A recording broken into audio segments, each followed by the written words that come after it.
무더위가 기승을 부리던 지난 여름, 휴가 인파로 북적이던 해운대 도심 한복판에서 7중 추돌 사고가 벌어졌다. 한 대의 차량이 질주하며 벌인 이 사고로 3명이 목숨을 잃었고 많은 사람들이 크게 다쳤다. 부산 해운대구에서 횡단보도를 덮쳐 17명의 사상자를 낸 운전자가 뇌전증이라는 질환을 앓은 것으로 조사됐습니다. 경찰은 사고 당시 영상을 분석. 가해자는 평소 자신이 알아온 뇌전증 때문에 정신을 잃고 사고를 낸 것이라 주장했다. 빠르게 질주했다고 밝혔습니다. 하지만 얼마 뒤 경찰은 이 사고를 뇌전증 때문이 아닌 뺑소니 사고로 최종 결론을 내렸다. 이 사건을 계기로 사람들의 관심은 뇌전증에 쏠렸다. 뇌전증은 어떤 병일까? 우리는 뇌전증에 대해 얼마나 알고 있을까? 간질인가? 그거 맞습니까? 정확하게 잘 모르겠어요. 간질로 알고 있는데.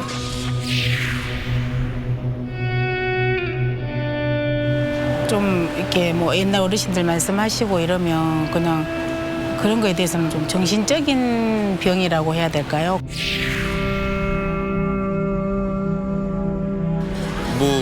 뇌졸중 같은 경우는 크게 유전적인 경향이 크다고 생각이 들고.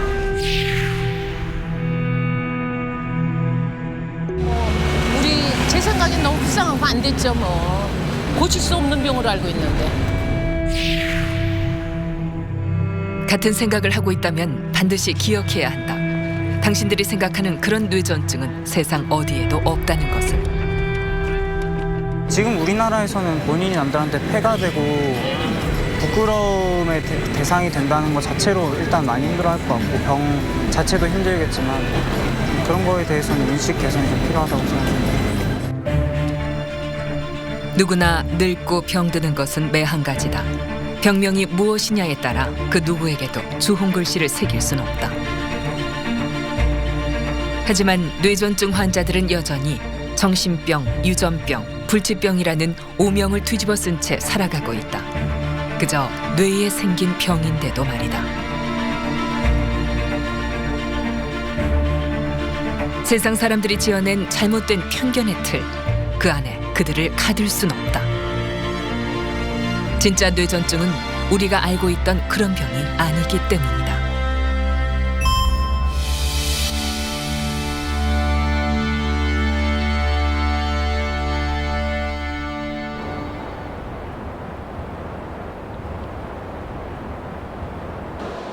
살면서 누구에게도 해를 입힌 적은 없었다. 그런데도 해운대 사건 후 뇌전증 환자라는 이유만으로 남자는 죄인이 된 듯한 기분이었다. 그래서 카메라 앞에 설 용기는 없다고 했다. 대신 수술 과정에 대한 촬영을 허락해 주었다. 뇌전증 환자 중 70%는 약물 치료로 발작 증상을 치료할 수 있다. 하지만 약물 치료로 효과를 보지 못하는 30%의 난치성 뇌전증 환자는 수술을 받는다. 이 환자는 왼쪽 측두엽 안쪽에 양성종양의 일종인 해면상 혈관종이 자리 잡고 있다. 이것으로 인해 신경계가 과도하게 활성화되면서 경련과 발작 같은 증상이 나타났던 것이다. 오늘 수술에서는 문제의 해면상 혈관종이 위치한 측두엽 일부를 잘라내고 해마와 편도체, 해마곁 등도 제거한다. 문제의 뇌파가 발생하는 부분을 제거한 만큼 수술 후엔 발작과 경련도 줄어들거나 사라지게 된다.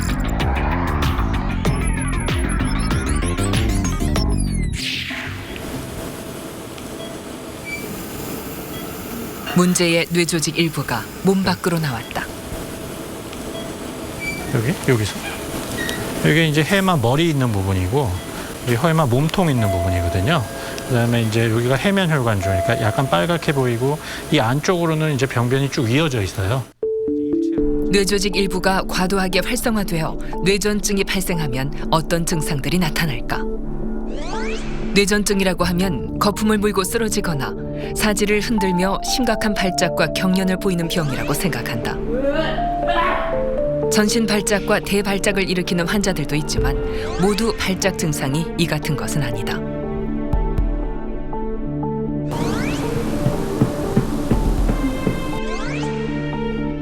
짧은 순간 정신을 잃거나 깨어나는 사람도 있고 잠시 멍한 표정을 지으며 의식을 잃는 경우도 있다. 뇌전증의 발작 양상은 사람에 따라 매우 다양하다.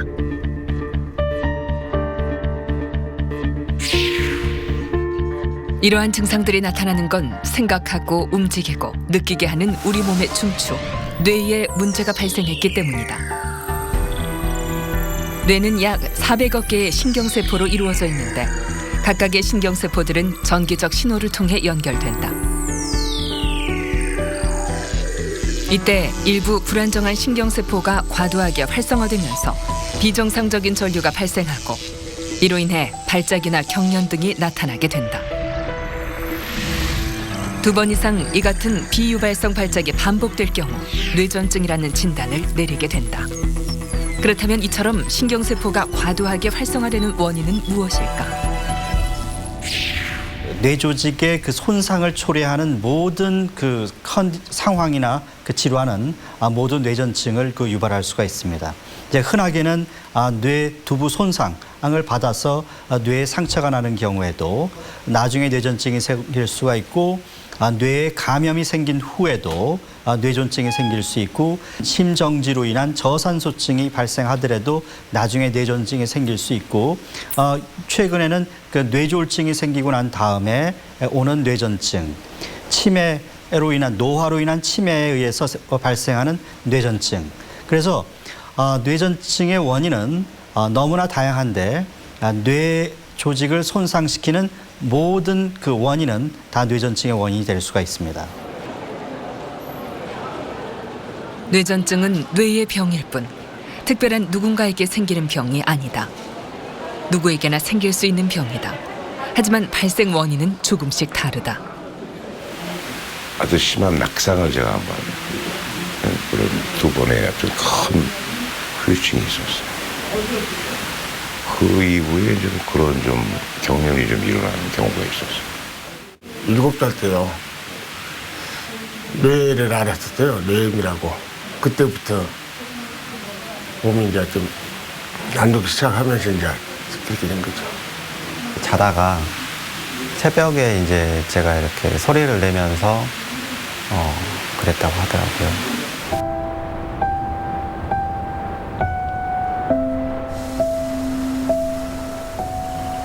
어린 시절 병치레를 많이 하면 나이 들어 건강하다 했던가.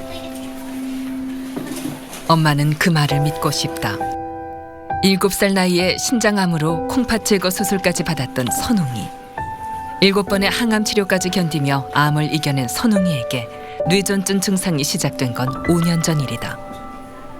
갑자기 막 손이 꼬이더니 이제 잠잘 때 새벽에 애가 막 얼굴이 이렇게 틀어지면서 눈이 돌아가면서 이제 이렇게 약간 거품을 불어서 우리는 경기인지를 모르고 너무 무지했던 거죠. 소아신경과 이준수 교수는 지난 5년간 선웅이를 꾸준히 치료해왔다. 그가 말하는 선웅이의 증상에는 몇 가지 특징들이 있다.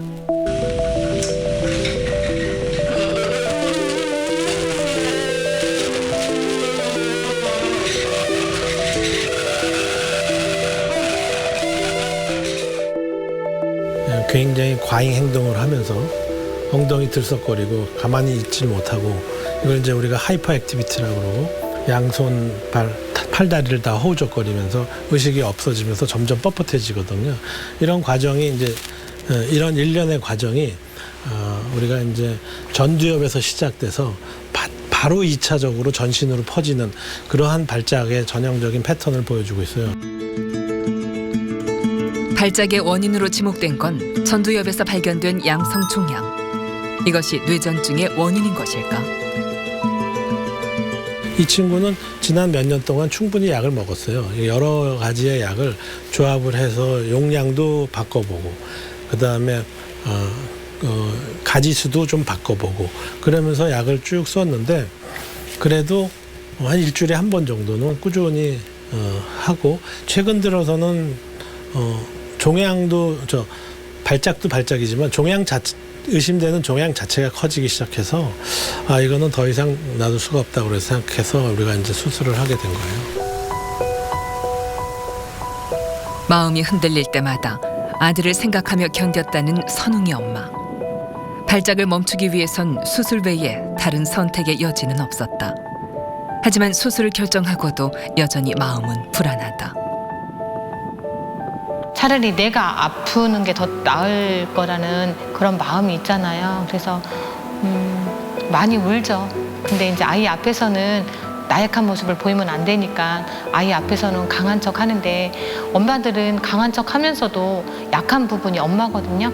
그래서 일단은 마음이 찢어지게 아프죠. 무섭기도 하고 두렵기도 하고 하지만 엄마가 강하지 않으면 아이도 절대로 강할 수가 없다고 저는 생각을 해요.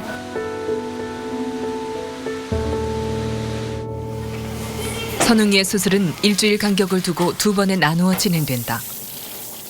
집도의 김동석 교수는 소아신경외과에서도 뇌전증 분야의 독보적인 명의다. 사진상의 영상에서 우리가 종양은 잘 확인이 되지만 이 발작을 하는 부위는 확인이 되지 않기 때문에 우리가 발작을 하는 부위라고 생각되는 부위에 1차로 전극을 심을 생각이에요. 한 일주일 정도 이제 그 여러 가지 검사를 통해서 전극을 통해서 발작파가 나오는 곳을 찾고 그래서 그 2차 수술을 통해서 종양 제거하고 그리고 발작하는 부위까지 완전히 제거하는 그런 수술을 할 예정입니다. 오늘 이루어지는 1차 수술은 경막하 전극 삽입술로 발작의 정확한 원인을 찾아내기 위한 수술이다. 일반적인 뇌파 검사는 두개골 밖에서 이루어져 문제를 찾는 데 한계가 있다.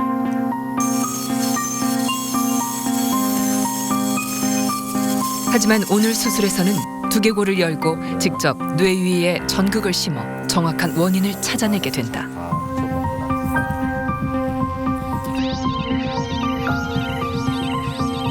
발작을 일으키는 뇌파의 원인 지점을 찾기 위해 대뇌 피질 위에 1cm 간격으로 적게는 30개에서 많게는 7, 80개 이상의 전극을 붙인다. 이후 24시간 비디오 뇌파 검사실에서 뇌파를 확인하며 이상파가 나오는 정확한 위치를 찾아낸다. 뇌파를 확인하며 어느 부위에 집중적으로 전극을 붙일지 결정하는 것이 오늘 수술의 관건이다.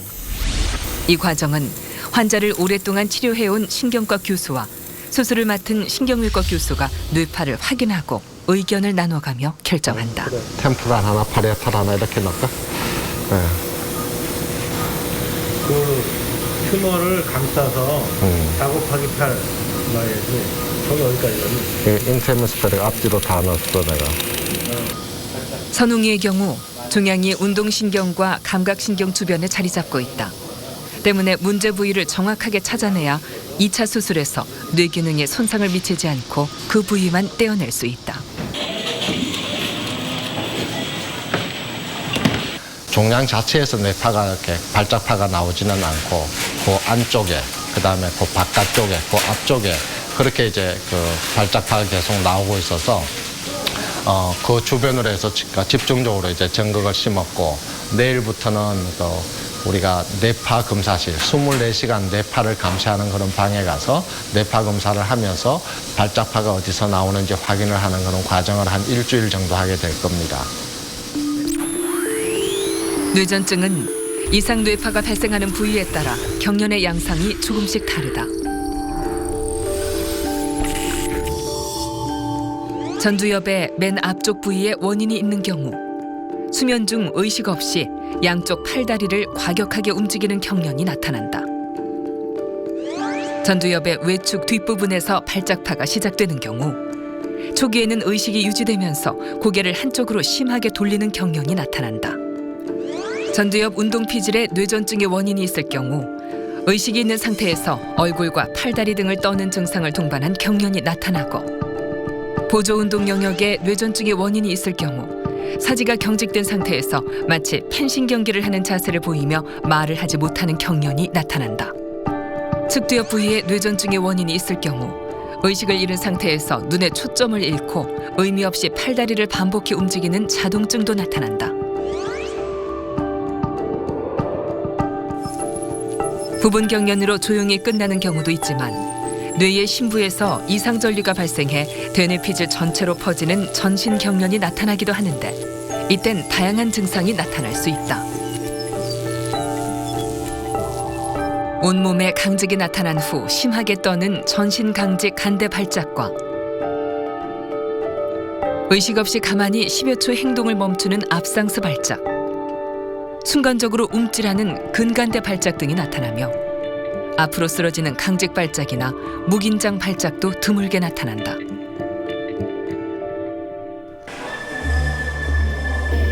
선웅이가 수술을 받은 지 6일이 지났다. 수술 후부터 지금까지 촬영한 선웅이의 모습과 뇌파를 통해 뇌전증의 원인을 찾는 컨퍼런스가 열렸다.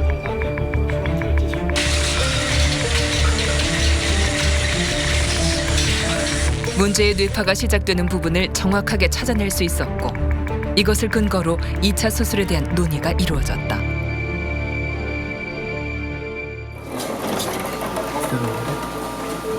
일 차 수술을 받고 일주일 만에 선웅이의 2차 수술이 진행됐다. 종양 있는 위치 앞쪽에 6번, 7번하고 그다음에 5번 뒤쪽에 4번까지 이렇게 발작파가 나오고 이렇게 이 바깥쪽으로는 12번, 13, 14, 15번 쪽에 이제 발작파가 나오니까 여기는 다 절제를 해야 되고 안쪽은 종양이 없는 곳인데 이 안쪽도 이 안쪽 여기까지 다 절제를 하게 될 거예요. 14, 15까지. 예상대로 전두엽에 있는 종양에서 발작파를 내보내고 있는 상황. 종양을 포함한 주변 조직을 잘라내기로 했다.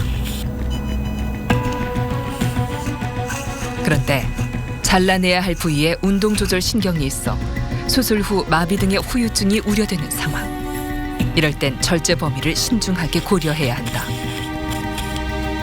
다행히 운동조절 신경에 영향을 미치지 않고 종양과 주변 조직만을 잘라냈다.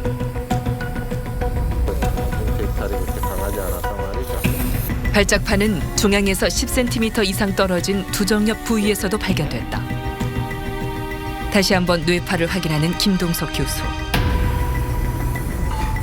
다행히 종양을 절제한 후에는 발작파가 저절로 사라진 것을 확인할 수 있었다. 오케이, 끝냅시다.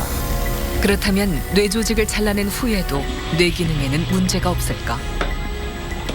뇌의 유연성이라고 그러는데 아이들은 어른들보다 몇 배나 높은 유연성이 있습니다. 그래서 오른쪽 뇌를 다 잘라냈는데도 불구하고 오른쪽 뇌가 원래 가지고 있던 고유의 기능들이 다른 쪽에서 생깁니다. 이 뇌는 원래 못 쓰는 뇌입니다. 못 쓰는 뇌일 뿐더러 멀쩡한 반대쪽 뇌까지 억압을 해가지고 반대쪽 뇌까지 기능을 망치고 있기 때문에 그렇게 많은 부분을 잘라냈는데 애가 오히려 더 좋아집니다. 인지지능이 훨씬 더 좋아지고 더 활발해집니다. 그런 걸 많이 보죠. 뇌전증 환자들은 단 하루도 마음을 놓지 못한다. 언제 발작이 시작될지 모르기 때문이다. 그러니까 남들은 모르는 걸 나는 알아요. 나 혼자 불안해하고 나 혼자 경기 혼자 홀따닥 했다가 남들은 모르는 걸 나만 알고 있고 그럼 거기서 내가 나를 아니까 거기서 불안 증상이 더 오더라고요. 그리고 떨리고 말로 설명할 수 없이 힘들었어요. 박종인 씨는 가난아기 때부터 경기를 자주 했고 성인이 되어서도 몇 차례의 발작으로 쓰러졌다. 그로 인한 불안 증상과 화병도 심각했다. 이름이 뭐예요? 양손 위로 올려보세요. 대한민국 따라해보세요. 손 위로 올려보세요. 위로. 오른쪽도 위로. 양손 다 위로. 네, 내리셔도 되고요. 내리세요. 방금 있었던 거 기억나세요? 2012년 12월에 축두엽 절제술을 했어요. 축두엽 절제술을 하고 그 이후로 지금 증상이 있었어요? 없었어요? 증상 없었어요. 증상 없었어요. 수술 이후 발작 증상도 사라졌고 마음도 편안해졌다. 자꾸 좋아지니까 그냥 믿음이 생겨요. 좋아질 거다. 다시는 수술할 일도 없을 거다. 그럼. 아름다운 풍경이 눈앞에 펼쳐져 있어도 마음이 힘들면 보이지 않는다. 박종인 씨에겐 하루하루가 마치 폭풍 전야 같았다. 두려움에 떨었고 분노는 쌓여갔다. 그러니까 나를 이길 수가 없는 거예요. 밥도 못 먹지, 잠도 못 자지. 또 막 우라병, 화병에다가 저 여기서 이렇게 가만히 진득하게 앉아 있지만 수술하고 난 다음에는 앉아 있지도 못했어요. 왔다 갔다 부산하기가 이루 말할 수 없고. 그러니까 뭐 하나 좋았던 게 아무것도 없어요. 그리고 막 집어 던지고 싶고 막 음식 주면 먹지도 못하고 또 박살내고 싶었어요. 내가 왜 이렇게 살아야 되나. 수술 후부턴 봉사활동을 하며 나 자신을 사랑하고 아끼는 법을 배워나갔다. 그러는 사이 뇌전증 증상은 사라졌고 불안과 분노도 사그라들었다. 이제는 당당히 얼굴을 드러낼 만큼 자신감도 생겼다.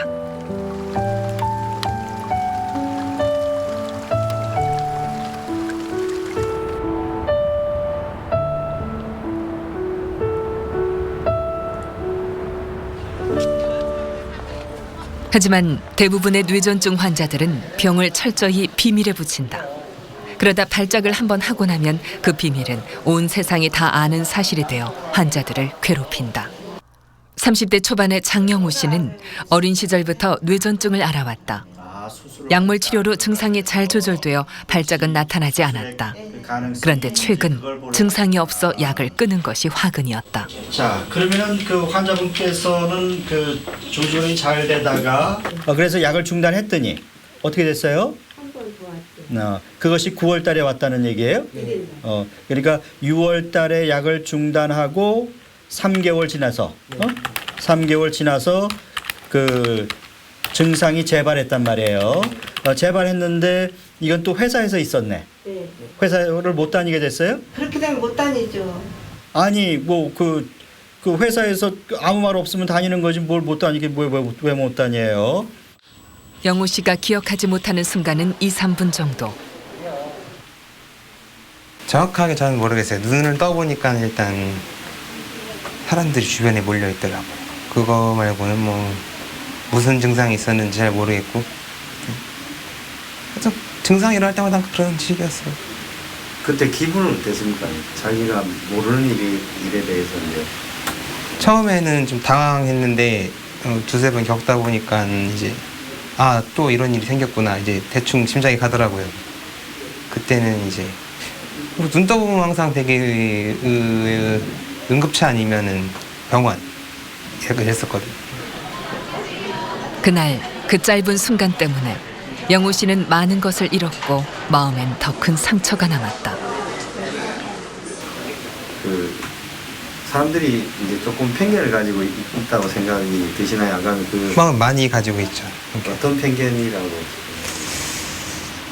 아무래도 뭐 일상생활이 어렵다고 뭐 많이들 판단하니까 제가 뭐를 한다 해도 일상생활이 안 될 거다 뭐 이런 식으로 편견들을 많이 가지고 있죠.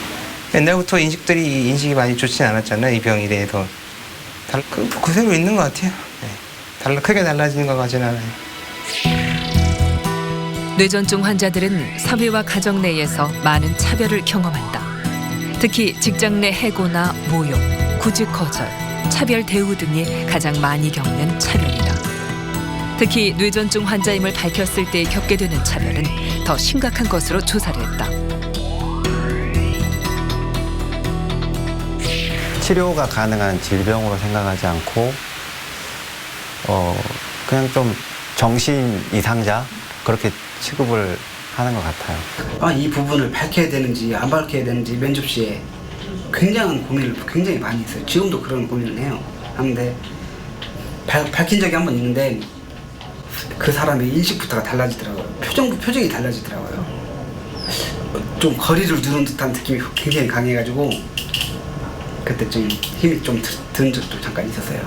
아직까지는 좀 취업하는데도 좀 제약을 좀 많이 주는 것 같고요. 그래서 아직 조금 사회인식이 좀 많이 좀 안 좋죠. 아직까지는. 뇌전증 환자들의 경우 언제 증상이 나타날지 모른다는 불안감과 세상의 차별과 편견, 약물 치료의 부작용 등으로 우울증을 동반하는 경우가 많다. 심한 우울증을 느끼는 환자는 일반인의 7배 정도. 우울증 치료와 함께 주위의 배려와 관심이 필요하다.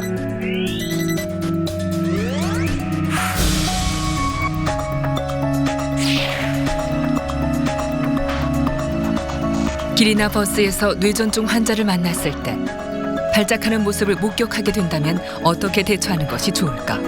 어떻게 해야 그들을 제대로 도울 수 있을까? 자, 환자가 이제 경기를 하는 것을 이제 발견을 하게 되면은 일단은 놀라지시 마시고 제일 중요한 것은 환자의 호흡을 유지해주고 다치지 않게 해주는 것이 제일 중요합니다. 도움을 좀 받으셔가지고 몸을 약간 호흡을 돕기 위해 몸을 옆으로 뉘어 침이나 토사물이 흘러나오도록 한다. 흘러나오게끔 이렇게 해주시는 것이 발작이나 경련을 멈추게 할 의도로 꽉 잡거나 붙들지 말고 경련이 멈출 때까지 기다렸다가 호흡과 맥박을 확인한다. 경련 발작은 한 2, 3분 내에는 저절로 멈춰야 되는데 그게 멈추지 않는 환자들이 간혹 드물게 있습니다. 그런 경우에는 빨리 응급실로 그 환자를 모시는 것이 중요합니다.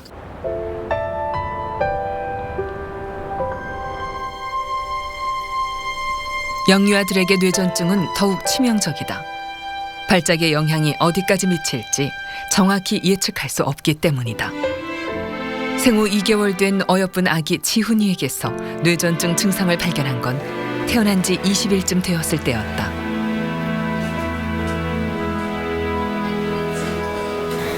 처음에는 몰랐어요. 그냥 배앓이 하는 줄 알았어요. 양상이 경기할 거라고는 했었는데 양상이 그냥 일반적으로 우리가 생각하는 그런 거품 물고 쓰러진다거나 아니면 몸이 빳빳하게 굳는다거나 그런 게 아니라서 그냥 배가 아파서 그러는 줄 알았거든요. 근데 예방접종하러 소아과에 갔어요. 동영상을 찍어가지고 혹시나 해서 물어봤더니 소아과에서 빨리 큰 병원으로 가보라고 하더라고요. 경기하는 거라고. 이렇게 다리랑 팔을 앞쪽으로 모아서 몸을 반으로 접는 그렇게.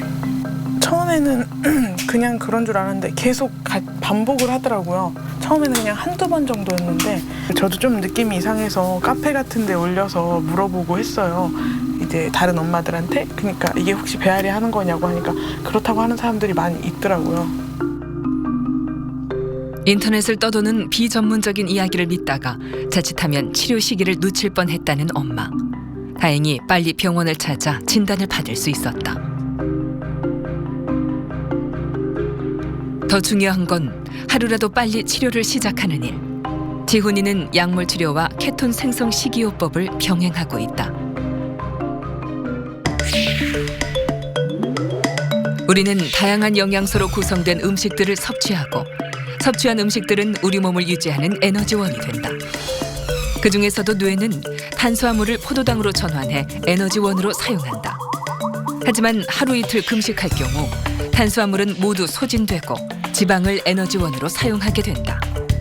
이러한 지방 대사 과정에서 케톤이 생성되는데 뇌가 케톤을 에너지원으로 사용하게 되면 경련이나 발작이 줄어든다.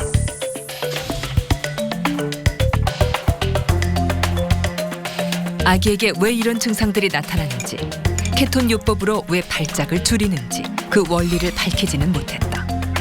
하지만 음식 조절이 가능한 신생아들에게 케톤 생성 식이요법은 효과적인 치료 방법이다. 그램이랑 양이 정확해야 된다고 하더라고요. 1g이라도 다르면 안 된다고 하셔가지고. 지훈이는 탄수화물을 철저히 제한하고 지방을 주 에너지로 하는 특정 분유를 먹이고 있다. 이 식이요법을 통해 발작과 경기를 줄여나가게 될 것이다. 아이들에게 뇌전증이 발병하면 대부분 유전 질환이라고 쉽게 말한다. 하지만 그것은 잘못된 말이다. 사람들이 이제 선천성 이러면은 전부 다 유전이다라고 생각하는데 선천성이라는 말은 분만 전후, 그러니까 태어나면서부터 가졌던 그런 어떤 뇌의 변이 때문에 생기는 병을 얘기하는 거지 엄마가 가지고 병을 가지고 있어서 애한테 이렇게 유전된다 그런 의미하고 달라요. 그러니까 유전을 상속이라는 말로 해석을 하는데 그것이 아니고 그야말로 유전자 이상을 유전성이라고 볼 수가 있는 거예요. 그래서 우리가 상속된다는 의미의 그런 유전병하고는 전혀 틀리는 겁니다. 뇌전증은 10세 이하의 아이들과 70대 이상의 노인층에서 많이 발병한다. 노년에는 치매, 파킨슨, 뇌졸중에 뇌전증이 동반되기 때문이다. 약을 복용하면서 발작 증상이 사라졌다는 70대 환자. 그런데 느닷없이 발작이 나타나 응급실을 거쳐 입원까지 하게 됐다. 안녕하세요. 아이고 어떻게 이렇게 오셨어요? 어떻게 이렇게 오셨어? 약을 교수님 그 처방 날짜를 잊어먹어가지고요. 네, 어떻게 또 처방 날짜를 잊어먹으셨어? 전화가 고장이 나가지고 그걸 잊어먹었는데 환자는 안 먹어도 되는 줄 알고 2개월 반이나 안 먹었어요. 아하. 그래가지고 다시 경련이 와가지고 쓰러졌거든요. 그러니까 쉽게 2013년 뇌졸중이 발병하면서 뇌전증도 나타났다. 약을 먹을 땐 증상이 없었지만 최근 약을 거르면서 증상이 재발했다는 환자. 약을 빠뜨리지 말고 계속 복용하는 게 굉장히 중요해요. 약을 복용하시면서도 밤에 잠을 충분히 주무시고 8시간은 주무셔야 되고 뭐 술이야 안 하시겠죠. 술 마시지 말아야 되고 과로하지 말아야 되고 이런 것이 굉장히 중요해요. 같은 건 안 드시고 약을 거르다 재발하는 환자들이 많다.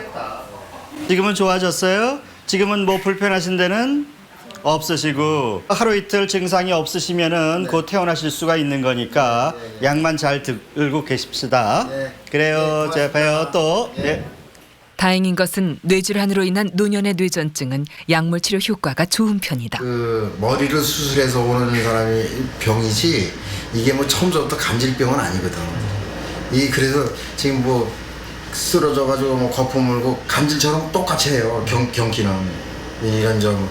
이거 머리 수술한 사람은 다 이 약 먹거든. 안 먹는 사람은 다 안 먹으면 다 쓰러져. 이게 예과에서는. 그렇다면 뇌전증 환자들은 언제까지 약을 복용해야 할까? 발작 완해 상태가 성인인 경우에 한 3년, 소아인 경우에 2년 정도 발작을 안 하게 되면은 이제 약을 경우에 따라서 중단을 시도할 수 있습니다. 약을 더 이상 복용하지 않는 거죠. 환자의 2명 중에 1명꼴로는 경련이 다시 재발을 하게 됩니다. 위험한 상황에 놓일 만한 환자인 경우에는 약 중단을 권유하지 않고 특별한 위험에 놓이지 않을 만한 환자인 경우에는 약 중단을 시도하게 됩니다. 잠시 기억하지 못할 뿐 발작이 멈추고 나면 이전의 모습으로 돌아오는 것이 일반적이다. 하지만 한 번의 발작이 인생에 치명적인 장애를 남기는 경우도 있다. 웬일이야. 호두를 그렇게 먹고 안 먹더니. 박찬영. 그날 이후 찬영이의 시간은 3살 나이에 멈춰서 있다. 경기도 지금 하고 있는 중. 이렇게 살짝 하는 거는 그냥 이렇게 밥 먹다가라든가 앉아 놀다든가 할 때 살짝 하는데 컨디션이 안 좋을 때는 심하게 해요. 이렇게 막 몸을 막 이렇게 들고 보셨나요? 그렇게 막 그리고 이제 눈도 돌아가고. 근데 이제 길게는 안 하는데 잠깐은 하죠. 길으면 한 3분, 2, 3분 이렇게. 어디 잠깐만 가다가도 기절했으니 여기 쓰러져서 이제 막 다치고 이게 얼굴이 다 흉터거든요, 이런 데가. 30번을씩을 몇 번 그 자리를 꼬매고 또 꼬매고 막 해가지고. 유난히 영리한 딸이었다. 또래보다 숫자와 한글을 일찍 깨쳐 엄마를 기쁘게 해주었던 찬영이. 아이에게 문제가 나타난 건 5살 무렵이었다. 경기를 해서 의식이 없어진 건 줄 모르고 자는구나. 왜냐면 그 전에도 그런 일 있을 때 병원에 갔다 오면 괜찮았으니까 그냥 자나 보다 했는데 내가 아무리 생각해도 애가 계속 잠만 자더라고요. 그래서 쟤네 아빠한테 애가 아무래도 이상해. 이게 자는 것 같지가 않아. 그래서 갔는데 그때 이미 때가 늦은 거예요. 이미 산소가 부족해서 이제 그게 경기가 이제 이렇게 의식이 없어져갖고 한 20일 만에 깨어났거든요. 그렇게 되고 애가 이렇게 된 거예요. 그랬더니 깨어나더니 이제 뭐 아무것도 모르더라고요. 뭐 쓰는 것도 모르고 사람도 못 알아보고 말도 못하고 그랬어. 심각한 발작과 함께 의식을 잃게 되면서 일시적으로 뇌에 산소가 공급되지 않았고 영구적인 뇌 손상이 나타났다. 찬영이에겐 하루에도 수십 번씩 크고 작은 발작과 경련이 지나간다. 찬영아, 또.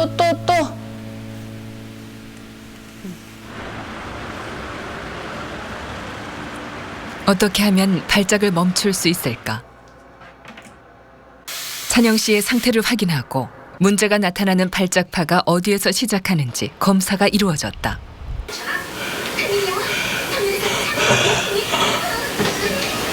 예, 말씀하세요. 아직 경계는. 누워보세요. 환자분 누워보세요. 이름이 어떻게 되세요? 대발작이 나타난 상황. 이름이 어떻게 돼요? 이름이 뭐예요, 이름? 이름이 뭐예요, 이름? 찬영 씨는 이미 한 차례 미주신경 자극술을 받았다. 하지만 여전히 발작이 줄어들지 않고 있어 의료진은 또 한 번의 수술을 계획했다. 한 번 손상받은 뇌는 어떤 치료로도 되돌릴 수 없다는 걸 엄마도 알고 있다. 그저 하루에도 수차례 반복되는 발작이나 경기가 이번 수술로 조금이라도 줄었으면. 그래서 딸의 몸과 마음이 조금이라도 편해졌으면 하는 것이 엄마의 바람이다.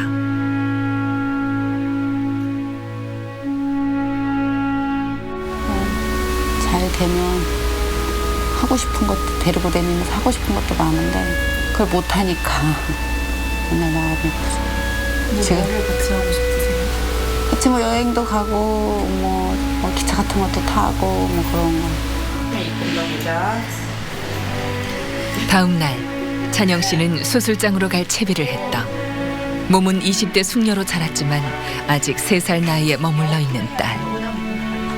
엄마는 그런 딸이 예쁘기도 하고 안쓰럽기도 하다. 오늘 이루어질 수술은 차단술의 하나인 뇌량 철제술이다. 오랫동안 여러 가지 뇌질환을 앓았던 만큼 찬영 씨의 뇌는 위축되어 있는 상태. 조심스럽게 수술 부위로 접근했다.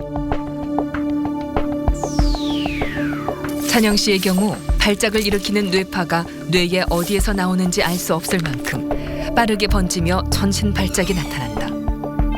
때문에 경련을 일으키는 뇌파가 뇌 전반으로 번지지 않도록 차단하기 위해 좌뇌와 우뇌를 연결하는 뇌량을 자른다. 보통 뇌량을 절제할 때는 뇌량의 3분의 2만 자르고 일부를 남겨 좌뇌와 우뇌를 연결해 두는데 찬영 씨의 경우 뇌량을 남기면 발작이 사라지지 않을 수 있어 뇌량 전체를 절제하게 된다. 이후 두개골을 덮고 피부를 봉합하는 것으로 수술은 끝이 난다.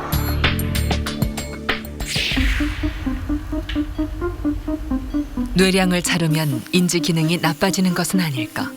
하지만 찬영 씨처럼 증상이 심한 환자들은 뇌량 절제술을 받고 난 후 발작이나 경기가 줄어들어 이전보다 뇌 기능은 오히려 좋아진다.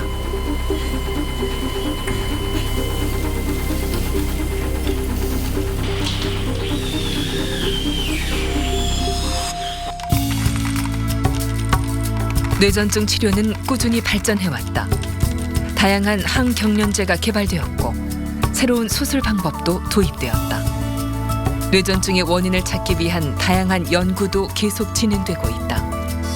특히 카이스트 이정호 박사와 신경외과 김동석 교수는 뇌전증을 일으키는 유전자에 대한 공동 연구를 진행했다.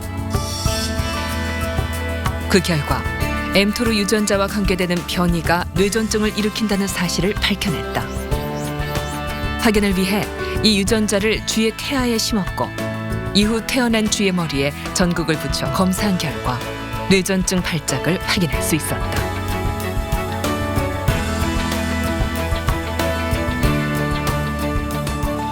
더 좋았던 거는 이 유전자를 조절할 수 있는 약물이 이미 시중에 나와 있더라는 거죠.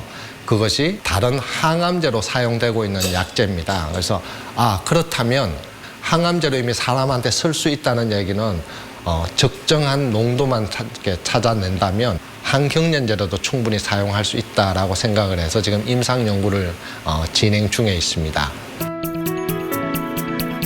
아직 뇌의 비밀을 모두 밝혀내진 못했다. 하지만 다양한 분야의 연구를 통해 뇌전증의 비밀은 서서히 밝혀지고 있다. 불치병이라 여겨지던 뇌전증 완치의 길도 멀지 않았다. 뇌전증은 뇌의 오작동으로 생기는 병이다. 그런데 수술은 뇌가 아닌 목과 가슴 부위에서 이루어지기도 한다.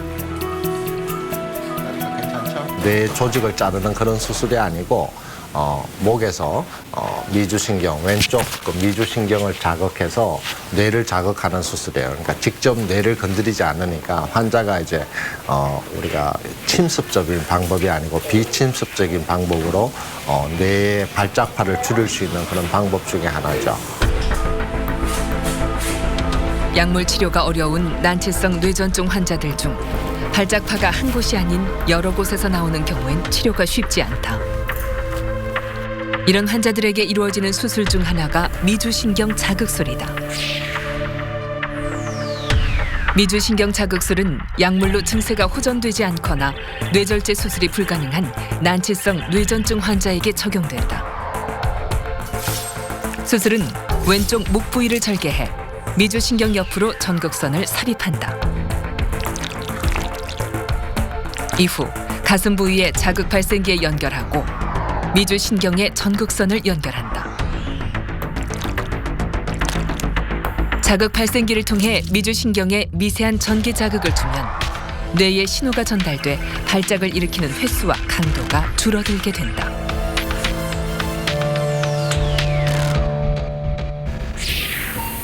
무엇보다 미주신경 자극술은 뇌수술이 아니기 때문에 위험 부담이 적다. 하지만 부교감 신경의 하나로 성대로 가는 신경인 만큼 수술 후 부작용이나 합병증이 없도록 주의를 기울여야 한다.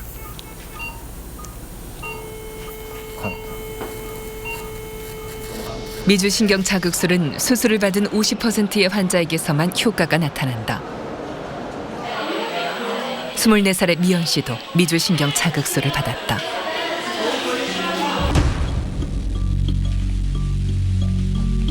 초등학교 5학년 때 놀이동산에서 발작을 시작한 후 경련과 발작은 그녀의 삶을 송두리째 흔들었다. 약물 치료를 꾸준히 받았지만 증상은 멈추지 않았다.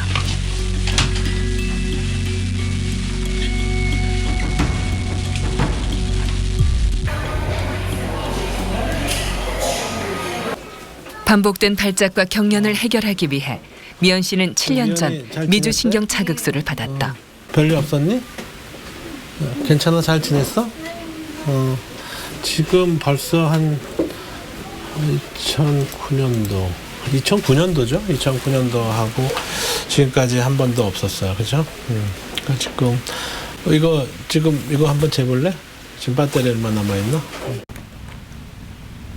미주신경 자극술을 받은 후론 뇌전증 증상이 전혀 나타나지 않았다. 동되고 있고요. 1.75에서 2.0. 1.75. 아직도 남아있어? 네. 한때 일상생활이 힘들었다는 미연 씨. 약간의 장애는 남았지만 지금은 건강을 회복했다. 그때 당시에 얘가 뇌가 완전히 망가져가지고요. 이 수족을 못 썼어요. 이 팔을 푹 맞지 않는 사람처럼 이쪽 팔을 이렇게 다니고 가방을 이렇게 이제 가방을 이쪽 손만 드니까 이렇게 몸이 이래졌죠. 그랬는데 지금은 뭐 약으로 인해서 그렇든 그걸로 인해서 그렇든 경기를 안 하고 계속 이제 꾸준히 이제 약 처방 받아서 먹었고 난데 지금 겉으로는 정상이에요.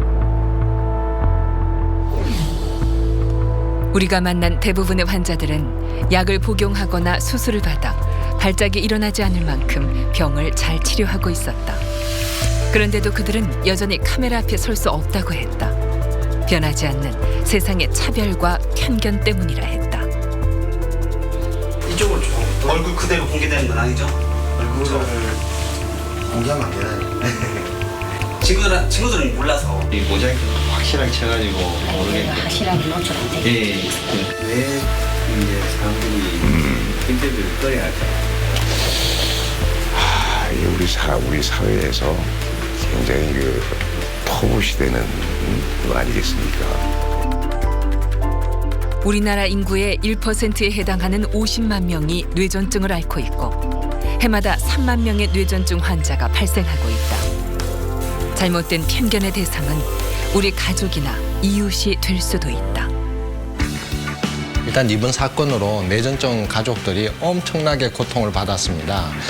뇌전증 환자 전부 다가 그럴 가능성이 있는 범죄자처럼 돼버렸다는 것이 제일 큰 문제입니다.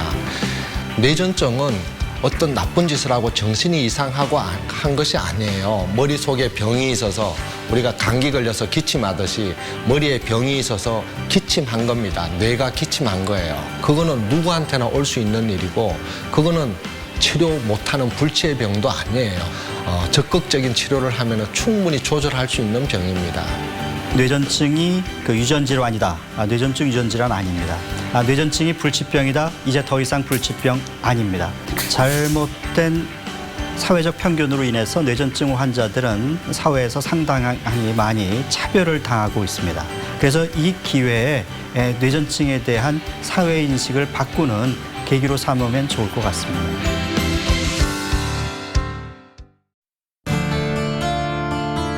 나이들 먹으면 남자들은 전립선 그것이 많이 막힌다 그래요. 그래서 이제 그런가 보다. 소변이 마려운데 안 나온다는 것은 오줌 오줌포가 터져보려고 그런 것 같이 못 견뎌요. 걸어가다가 조금만 뛰어도 새고 뭐 재채기 해도 확 새고 주르륵 다리 사이로.